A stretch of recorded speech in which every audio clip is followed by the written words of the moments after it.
अस्सलाम वालेकुम। की नाम जी अपना? असगर जी। असगर अली। मैंने ऊँची आवाज़ दा। असगर अली जी। असगर अली ते कित्थों रहने वाले हो? हवेली लखा जी। हवेली लखा। अच्छा ते की बेचदे पे हो? ये जी गोले वेच काहदे गोले? बर्फ वाले। बर्फ वाले गोले ते इत्थे बिक जांदे गोले तुहाडे? बस जी मजबूरी खातर वेचदा फिरना 300-400 रुपया सेल हो जाती है, घर का खर्चा चल जाता। ते वालदैन? वालदैन दोवें फौत होए। दोवें फौत होए आ। ते कितनी उम्र तुहाडी? है जी 20-25 साल की। 20-25 साल उम्र आ ते बंदा 45 साल दा लगन दिया। की वजह? बस जी मजबूरी गरीबी है। हाय गरीबी है। ते माँ प्यो ने पढ़ाया नहीं? नहीं जी माँ प्यो का एडा होया सा तो फौत हो गया फिर। माँ छोटा सी ते फौत हो गया। उस तो बाद जिंदगी केड़े-केड़े दुख आए?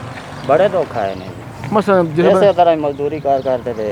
यानी बच्चा सा जो मजदूरी करन लगा? हाँ जी। केड़ी-केड़ी मजदूरी करदा रहा? बस जी जो मजदूरी लग जाने इस कारण। अच्छा होर घर च कौन-कौन आ? और जी एक बहन है, 2 भाई है। अच्छा ते घर दा सिस्टम किवें चलदा हुण? बस जी एवें ही जिवें कोई चलाई जांदा।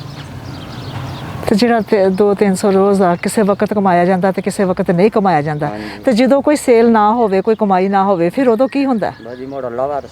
ਅੱਲਾ ਵਾਰਸ। देखो गरीब मेहनत काशदा अज भी तकवा मजबूत आ बिल्कुल कि थोड़ी मिल जाए बहुती हो जाए अल्लाह वारस। ਅੱਲਾ ਵਾਰਸ। ते कदी ये नहीं दिल कीता कि मंग लईए किसे कोल? नहीं जी मंगया हुण कौन देंदा यार। अच्छा ते कदी किसी ने पिंड विच पुछया होवे कि यार तो यतीम बच्चे इन्ने साडे जेह्ड़ा रहन वाले सन ਇਹਦੇ ਵਾਸਤੇ ਕੁਝ ਆਸਾਨੀ ਪੈਦਾ ਕਰੀਏ?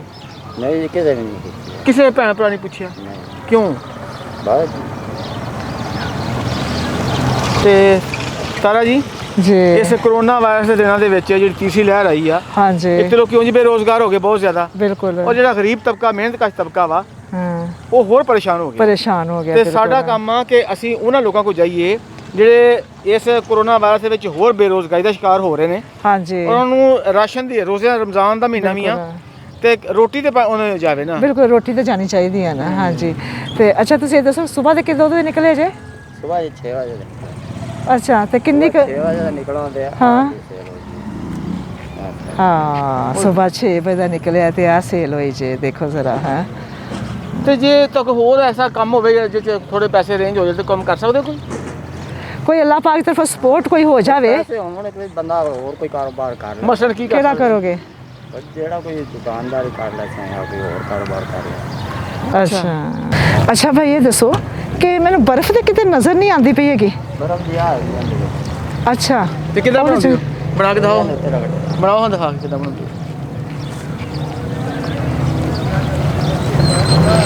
ਕਿ ਇਹਦਾ ਕੁੱਲ ਅਸਾਸਾ ਕੀ ਹੈ? ਆ ਦੇਖੋ ਜੀ ਹਾਂਜੀ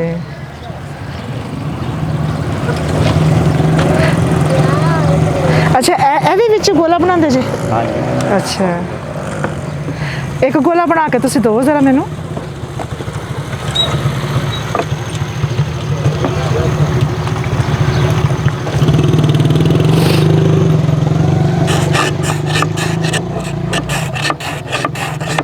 ਮੈਂ ਰੇੜੀ ਵੀ ਟੁੱਟੀ ਚੱਲ ਰਹੀ ਹਾਂਜੀ ਤਾਂ ਹੀ ਉਹ ਉਹਦਾ ਨਾ ਰੰਦਾ ਵਾ ਹਿਲਦਾ ਪਿਆ ਵਾ। ਨਵਾਸਾ ਤੁਹਾਨੂੰ ਯਾਦ ਹੈ ਕਿ ਅਸੀਂ ਆਪਣਾ ਕਿਸੇ ਦੇਖਿਆ ਹੈ। ਹੱਕਦਾਰ ਨੂੰ ਨਾ ਅਸੀਂ ਗੋਲੇ ਦਾ ਸਿਸਟਮ ਸਾਰਾ ਬਣਾ ਕੇ ਦਿੱਤਾ ਸੀ ਤੁਸੀਂ ਮਸ਼ੀਨ ਦਿੱਤੀ ਸੀ। ਤਿਆਰ ਕਰੋ ਪੂਰਾ ਤਿਆਰ ਕਰੋ ਤੁਸੀਂ। ਅੱਛਾ ਹਾਂਜੀ ਇਹ ਰੰਗ ਵਾ ਸ਼ਰਬਤ।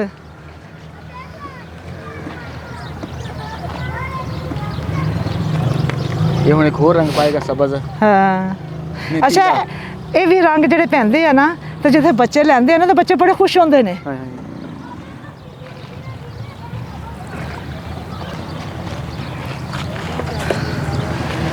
ਇਹ ਅੱਲਾਹ ਪਾਕ ਨੇ ਤੁਹਾਡੇ ਸੇ ਰਾਸ਼ਨ ਭੇਜਿਆ।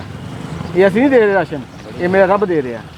ਇਹ ਆਟਾ ਵੀ ਆ, ਇਹ ਤੁਹਾਡੇ ਵਾਸਤੇ ਅੱਲਾਹ ਪਾਕ ਨੇ ਭੇਜਿਆ, ਤੁਹਾਡੇ ਤੇ ਕੋਈ ਆਸਾਨ ਨਹੀਂਗਾ। ਇਹ ਮੇਰਾ ਵੀਰ ਇਹਦੇ ਚ ਸ਼ਰਬਤ ਵੀ ਹੈ ਰਮਜ਼ਾਨ ਦੇ ਆਪਣਾ ਹਵਾਲੇ ਨਾਲ ਖਜੂਰਾ ਵੀ ਆ ਪੂਰੇ ਮਹੀਨੇ ਦਾ ਇਹ ਰਾਸ਼ਨ ਆ। ਚਾਵਲ ਚੀਨੀ ਘਿਓ ਹਰ ਚੀਜ਼ ਇਹਦੇ ਵਿੱਚ ਵਾ। ਇਹ ਲੋ ਇਹ 5000 ਵੀ ਅੱਲਾਹ ਪਾਕ ਦੀ ਤਰਫੋਂ ਤੁਹਾਡੇ ਵਾਸਤੇ ਆ। ठीक है मेहरबानी। ਇਹ ਮੇਰਾ ਵੀ ਤੇਰਾ ਹੱਕ ਬਣਦਾ ਸੀ। ਅੱਲਾਹ ਪਾਕ ਦੀ ਅੱਲਾਹ ਪਾਕ ਦੀ ਮਿਹਰਬਾਨੀ ਆ। ਅੱਲਾਹ ਪਾਕ ਇਹ ਤੇ ਸਿੱਧਾ ਕੋਈ ਆਸਾਨ ਨਹੀਂ ਹੈ, ਕੋਈ ਸਦਕਾ ਨਹੀਂ ਹੈ, ਕੋਈ ਖੈਰਾਤ ਨਹੀਂ ਹੈ ਬੇਟਾ। ਇਹ ਅੱਲਾਹ ਪਾਕ ਦੀ ਤਰਫੋਂ ਤੇਰੇ ਵਾਸਤੇ ਸਪੋਰਟ ਆ। कैसा दिया देना जी? शुक्र है जी। ਅੱਖਾਂ 'ਚ ਪਾਣੀ ਆ ਅੱਖਾਂ 'ਚ ਪਾਣੀ ਆ ਰਿਹਾ ਔਰ ਅਲਫਾਜ਼ ਨਹੀਂ ਕੋਈ ਮਿਲਦੇ ਪਏ। बस ये गरीबी है। ਹੈ ਗਰੀਬੀ ਚ ਹੈਗੀ। ਹਾਏ ਹੱਥ ਕੰਮ ਹਾਏ, ਹਾਏ। ਨਹੀਂ ਯਾਰ, ਇਹ ਅੱਲਾਹ ਪਾਕ ਨੇ ਤੇਰੇ ਸੇ ਭੇਜਿਆ। ਇਹ ਅੱਲਾਹ ਪਾਕ ਦੇ, ਇਹ ਤੇਰਾ ਹੱਕ ਸੀ ਜਿਹੜਾ ਸਾਡੇ ਕੋਲ ਸੀਗਾ, ਉਹ ਹੱਕ ਤੈਨੂੰ ਦੇਣ ਆਏ ਤੇ ਤਾਂ ਅਸੀਂ ਹੱਕਦਾਰਾਂ ਨੂੰ ਹੱਕ ਦੇਣ ਆਏ ਆ। ਤੇ ਦੁਆ ਕਰ ਛੜਿਓ ਸਾਡੇ ਵਾਸਤੇ ਵੀ, ਸਭ ਵਾਸਤੇ ਹੀ, ਕਿ ਅੱਲਾਹ ਪਾਕ ਸਭ ਵਾਸਤੇ ਆਸਾਨੀਆਂ ਪੈਦਾ ਕਰੇ।